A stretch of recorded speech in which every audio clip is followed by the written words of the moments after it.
Then the all-creating sovereign mind of perfect purity declared that all created things are one in their suchness, that from this suchness the three aspects of the all-creating sovereign's own being appear, and she explained how each individual appearance will occur.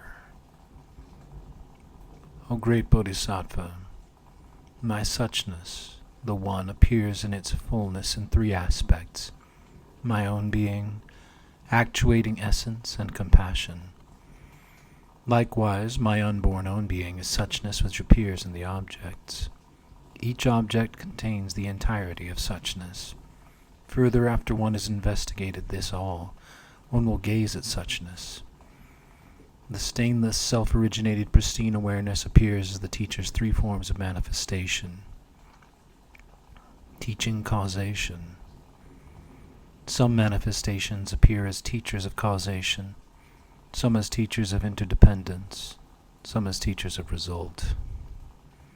From the five forms of self-originated, pristine awareness that emanate from compassion, the Buddhas and sentient beings come forth, and they appear as objects of my teaching and as retinues.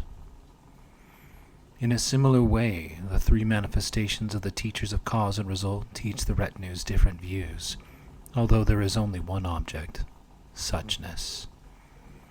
They teach some to give up and obstruct certain objects, some to purify and progress on the spiritual path, some to purify through blessings, some to achieve nirvana through acquiring and rejecting. Some are taught to realize the pure mind through striving and achieving. In this way, the teacher's three manifestations taught the retinues the concepts of cause and result. Although the manifestations teach that cause and result are two different entities, I, the all-creating, teach only the lore of stillness and of suchness. Suchness has to be understood as follows. I, the all-creating, am suchness, but also what I created is suchness. The six sensory objects, I made them. The six sensory faculties are my intelligence. All the sense awarenesses are my self-originated pristine awareness. The five great elements also are the five causes, and the entirety of the five causes is suchness. That compassion is nothing but the five forms of self-originated pristine awareness, that the six categories of sentient beings in this threefold world are the actuation of suchness. Such I declare. The suchness of my own being and its actuation is non-dual. Yet the four stages of resting and tranquility come forth from their own being, one with my own being. The following constitutes the four yogas. Listen, great Bodhisattva. The central vigor of everything, the mind of perfect purity, is the actuation of the stillness of all things. From the primordial it dwells just like this in suchness. By means of the four yogas, Ati Yoga, Anu Yoga, Mahayoga, and Bodhisattva Yoga, one will see the deedless stillness as the true central vigor. The object of this cognition is these four aspects. At the stage of Bodhisattva Yoga, they will see the objects and enjoy the sensory faculties, the five forms of enlightening insight, and the four miracles, and the two deities of the Bodhisattva Yoga after the blessings are performed. But they will not see the stillness and true central vigor. They still ought to meditate on non-conceptual suchness. Those who mastered the Mahayoga will see the deedless stillness of the true vigor. They will see themselves perfectly accomplished through expansion and contraction of the visualized deities, after they have perfected the limbs of the puja, through the four services, the mandala of the gods of cause and result in their own mandala from the primordial pure mind.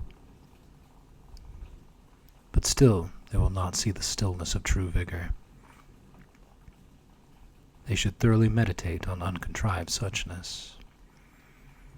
Who mastered the Anu Yoga will see the dimension of reality, the stillness of the true vigor as cause, and they will view the great pristine awareness as the result of that stillness. They will understand the oneness of the central vigor and its dual aspects of cause and result. Yet they will not see the stillness as beyond cause and result. They should meditate on the non-contrived Ani-yoga just as it is.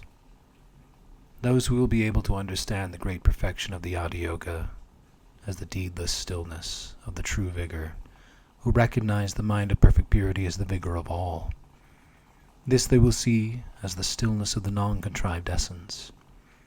They ought to contemplate this view which is unfathomed from the primordial. They ought to contemplate the vows which from the primordial are not to be observed. They ought to contemplate salutary acts which from the primordial are not to be sought. Through these contemplations they will harness suchness. The 4 yogas should be known in their peculiarities, each subject to be divided into 4 aspects.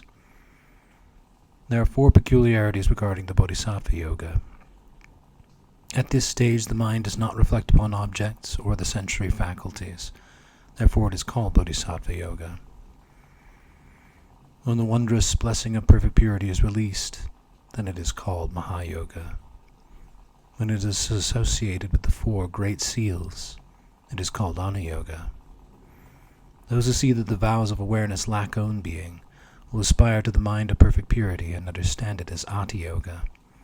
They do not see the yoga free of acquiring and rejecting. The 4 peculiarities of Mahayoga. First, a person who has acquired the 3 samadhis is known as being at the level of Bodhisattva Yoga. Those who are able to see the pristine awareness by means of their own pure mind are known as being at the level of Mahayoga. Those who have perfected the 4 services are known as being at the level of Ani-yoga. When they see everything as the Great Self, they will be known as being at the level of Ati-yoga. They do not see the stillness beyond striving and achieving. The understanding of the 4 peculiarities of Ani-yoga. At this stage of samadhi, they do not generate the deity as their own individuality. But because the people are dwelling in the pure nature of reality, this stage is known as Bodhisattva Yoga. Because they do not depend on father and mother as method and wisdom, but have perfected the mandala in its essential parts only, they are known as being the level of Mahayoga. Those who dwell in the contemplation of reality which is without own being, yet apparent, are known as being at the level of true Ani-yoga because of their general bearing. When all things in the entirety appear just as they are, and when the practitioners see the dimension of reality as cause and pristine awareness as result, they are known to be at the level of true Ati-yoga. But they do not yet see the stillness beyond cause and result. The 4 peculiarities of Ati-yoga. The mind of perfect purity, free of acquiring and rejecting. This is called Bodhisattva Yoga. The mind of perfect purity, beyond striving and achieving, is called Mahayoga. The mind of perfect purity beyond cause and result is called Ani-yoga. The mind seeing the things as being beyond praise and dispraise, beyond existing and non-existing. This is called Ati-yoga by me.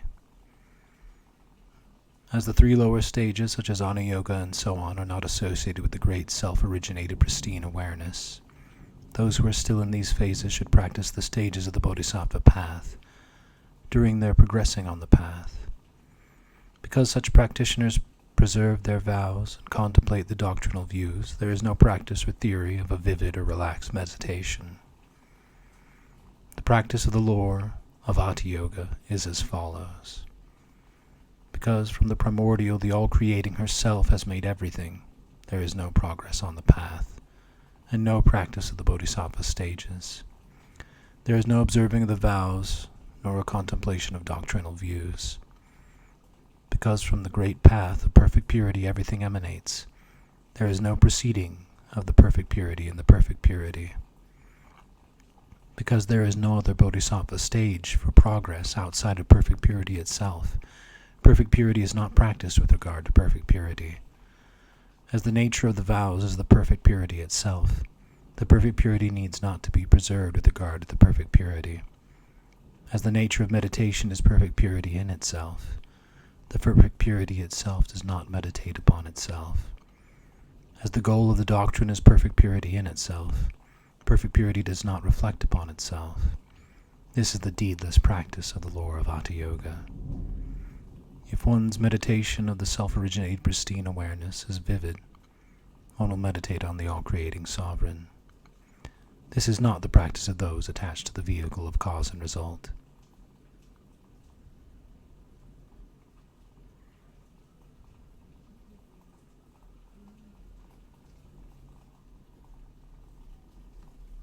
This is the 8th chapter of the all-creating sovereign, mind of perfect purity, in which is explained how all things are set up in the reality as objects due to the own being of things.